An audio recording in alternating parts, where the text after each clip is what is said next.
Mushumba yahavuze sinzi niba byari na ngombwa kuhasoma, ariko reka tuhasome ibice 11 turasoma duhere ku murongo wa 31 dusome n'umurongo wa 32 wonyine.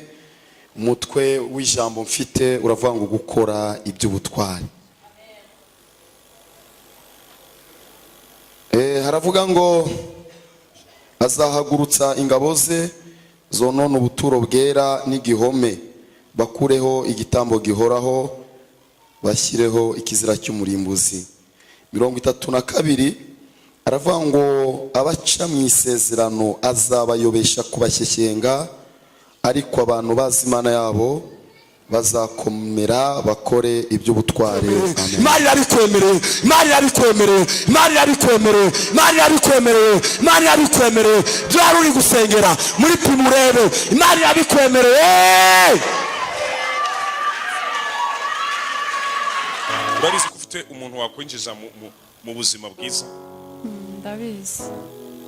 Iyi nimero iramuhagamo 0 karindwi 8 8 gatandatu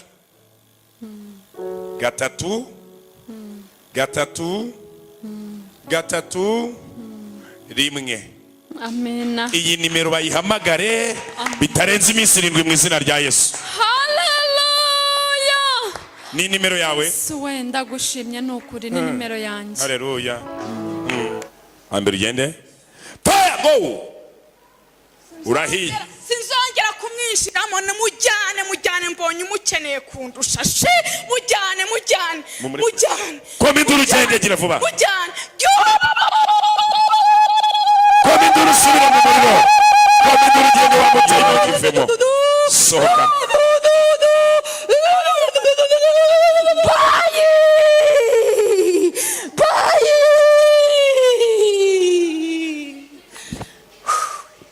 Komera Yesu amasimesi cyane ubohoye mwana. Iyi ni iye none. Fufuri. Ikivumvuri. Vumvuri ugenda rero.